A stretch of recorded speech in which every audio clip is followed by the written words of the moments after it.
السلام علیکم دوستو، آج ہم بات کریں گے سوشل میڈیا کے حوالے سے دو چیزیں ہیں۔ ایک تو سیاسی لحاظ سے ہے کہ یہ سینٹ کے جو الیکشن ہوئے ہیں اس حوالے سے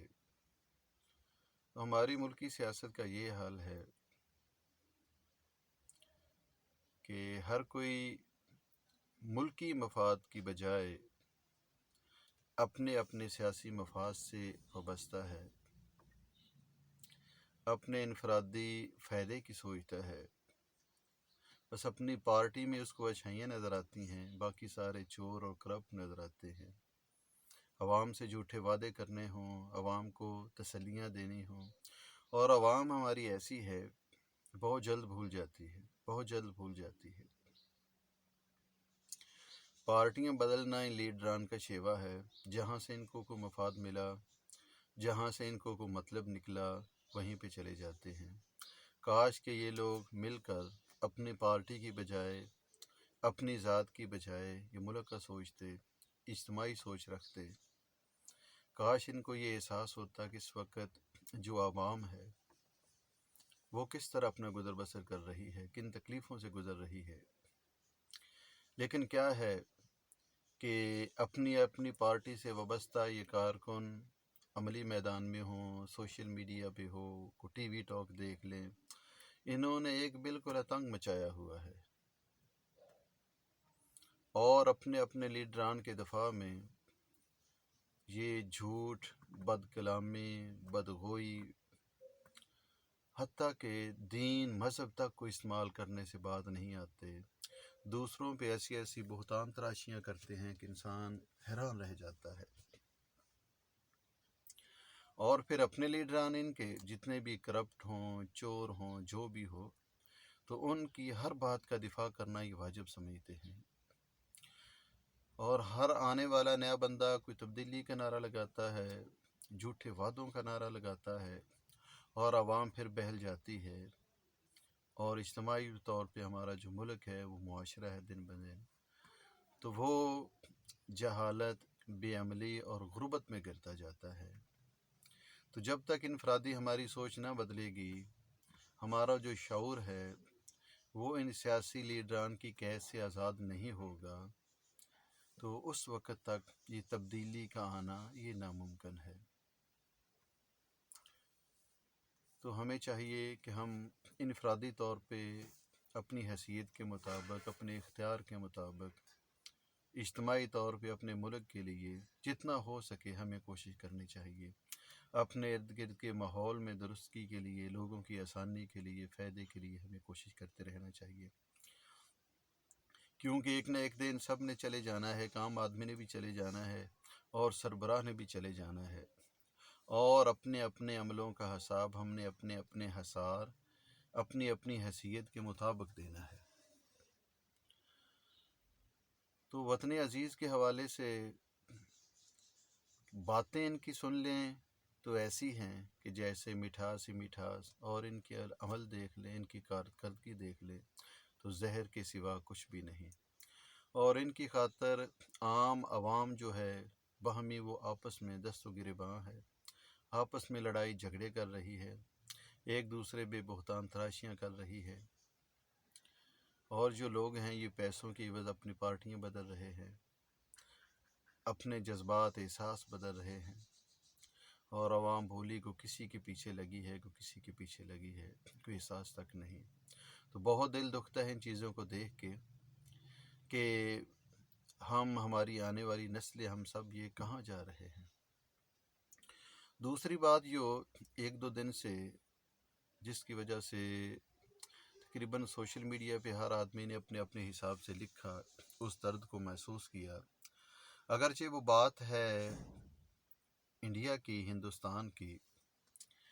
لیکن اگر اس کو دیکھا جائے تو بالکل سیم وہی پوزیشن ہمارے آج کل ہر گھر کا حال ہے، کہ وہ لڑکی جس نے جہیز کے تانوں سے آ کے خودکشی کر لی، اور آخر میں اس نے ایک ویڈیو ریکارڈ کروائی، دو ویڈیو تھی، ایک تو اس کی کال تھی اس کے پیرنٹ کے ساتھ، اور اس سے پہلے اس نے ایک ویڈیو جو تھی وہ اپلوڈ کی، تو اس ویڈیو میں اگر اس کا لہجہ، اس کی آنکھیں، اس کے چہرے کا اتار چڑھاؤ اس کو اگر دیکھیں تو کیا کچھ نہیں تھا اس میں انسان کے سمجھنے کے لیے، پڑھنے کے لیے، کہ وہ ایک چہرہ جس پہ بے شمار اذیتیں، درد، دکھ لکھے ہوئے تھے. کیونکہ کچھ لوگ ایسے ہیں کہ جو دیکھ کے آگے گزر جاتے ہیں، اور کچھ لوگ ایسے ہیں کہ جو سوچ میں پڑ جاتے ہیں. جیسا کہ ہماری جان پہ دوہرا عذاب ہے، ہمیں دیکھنا نہیں، سوچنا بھی ہے. اس کے بعد اس لڑکی نے اپنے پیرنٹ کو کال کی، اس کے باپ کے جذبات کہ وہ خودکشی سے چند منٹ پہلے اپنی اس بیٹی کو کیسے وہ منتیں کر رہا تھا، کیسے واسطے دے رہا تھا، کیسے کیسے اس کو وہ پیار سے سمجھا رہا تھا کہ بیٹی یہ قدم نہ اٹھاؤ، اگر تو نے یہ کر لیا تو تیرے بعد ہمارا کیا ہوگا، ہم معاشرے میں کیا کریں گے، ہم کیسے زندہ رہ لیں گے، ہمارا کیا بنے گا. لیکن وہ بیٹی اس حد کو پہنچ چکی تھی کہ اس کے لیے واپسی کا کوئی رستہ نہیں تھا. تو اگر اس صورت کو دیکھیں، اس کے لیے تھا یہ کہ والدین اس کے غریب تھے، اس کو جہیز نہ دے سکے، اس کے خاوند کی جو خواہشیں تھیں وہ پوری نہ کر سکے، ڈیمانڈیں پوری نہ کر سکے. تو ان کے تانے، ان کی اذیتیں، ان کی وہ فکرے بازیاں جس نے اس بچی کے دل کو چیر دیا، اور وہ اپنی زندگی کا انتہائی قدم یعنی خودکشی تک پہنچ گئی، اور پھر اس نے خودکشی کی بھی. تو اگر اس کو ہم دیکھیں اپنے معاشرے میں، اپنے گھر میں، اپنے خاندان میں، تو ہمیں ہر گلی میں، ہر قبیلے میں، ہر گھر میں بالکل بعینہ ہی اسی طرح کا یہ منظر ہمیں دکھائی دے گا. اللہ تعالیٰ نے تو یہ سماج کو بنایا، عورت مرد کو اللہ تعالیٰ نے اس ترتیب سے بنایا کہ ان سے آگے نسلیں چلیں، ان سے آگے خاندان بنے. لیکن اس وقت ہماری تعلیم، ہمارا رجحان اور میڈیا نے ہمارے ذہن کو اس حد تک خراب کر دیا ہے کہ بالکل ہمیں احساس تک نہیں کہ ہماری زبان سے نکلنے والی جو الفاظ ہیں یہ دوسروں کے لیے مرہم ہیں یا دوسروں کے لیے یہ زہر ہے. میری سمجھ کے مطابق اس وقت پاکستان میں سب سے بڑا جو مین مسئلہ ہے یہ عوام کے لیے، عام انسانوں کے لیے، عام معاشرے کے لیے، یہ کوئی ہائی طبقے کے لیے نہیں، مڈل کلاس کے لیے، لو کلاس کے لیے، تو وہ ہے بچیوں کی شادی کا مسئلہ. خواہ کو بیٹے والا ہو تو وہ بھی اسی بدگمانی میں، اسی پریشانی میں رہتا ہے.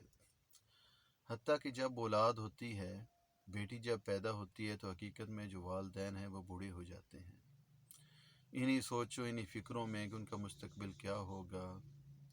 پھر یہی نہیں کہ ان کا فرض ادا کر دیا تو بندہ کہے کہ لو جی بس ہم تو آزاد ہو گئے یا خوش ہو گئے. نہیں، بلکہ اس کے بعد بھی بے شمار مسائل ہیں کہ بچی کا گھر میں کیسے رہنا ہے، اس کی آبادی کیسے ہوتی ہے، وہ کیسے بستی ہے، اس کو کوئی تکلیف تو نہیں. کیونکہ اولاد کا ایک ایک دکھ جو ہے وہ والدین کے سینے پہ زخم کی مانند ہے. تو کوشش کرنی چاہیے، چلو ان پڑھ طبقہ یا جہالت کہہ لیں وہ تو الگ مسئلہ ہے. پڑھے لکھے لوگ، پڑھی لکھی عورتیں، پڑھی لکھی لڑکیاں، تو وہ بھی اس ضد سے، اس معاملے سے بالکل واقف نہیں کہ ان کی خواہشیں، ان کے ارادے، ان کی پلاننگ بلا وجہ کا جو ہے تو وہ ان کے والدین کے لیے، ان کے عزیز و اقارب کے لیے کس قدر تکلیف کا باعث بنتی ہے. کیونکہ میں جہاں تک سمجھا ہوں، میرے نزدیک لڑکیوں کے لیے جو تعلیم ہے یا جو علم حاصل کرتی ہیں، جتنی بھی ڈگریاں لے لیں، وہ ایم فل کر لیں، پی ایچ ڈی کر لیں ساری، اگر اس کا ایک رزلٹ نہیں نکلا تو میرا خیال ہے وہ ڈگریاں، وہ کاغذ، سب کچھ بیکار ہے. کہ اگر تعلیم سے ہمیں یہ سمجھ نہ آئی کہ ہمیں کیا بولنا ہے اور ہمیں کب بولنا ہے، یہ دو چیزیں ایسی ہیں کہ جو بہت سارے فسادات، بہت ساری گھریلو ناچاکیوں کا باعث بنتی ہیں، کہ جب بولنے لگتے ہیں تو ہمیں احساس نہیں کہ میں کس کے ساتھ بات کر رہا ہوں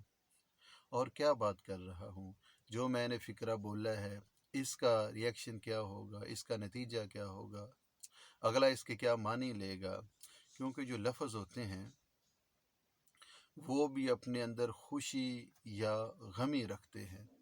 کچھ ایسے لفظ ہیں جو دوسرے کو خوش کر دیتے ہیں، اس کی سماعتوں سے ٹکراتے ہیں، تو بے شمار ایسے جملے، ایسے لفظ ہیں کہ جب اگلے کے کان میں جاتے ہیں تو وہ آگ لگا دیتے ہیں، تو یہ بولنے والے پہ منحصر ہے۔ تو کم از کم یہ تعلیم بنیادی ہے کہ ہمیں پتہ ہو کہ ہم نے کیا بولنا ہے اور ہم نے کتنا بولنا ہے اور کس وقت بولنا ہے، کیا موضوع ہے، کس کے ساتھ کیسے بولنا ہے۔ اگر اس چیز کا احساس نہ رہے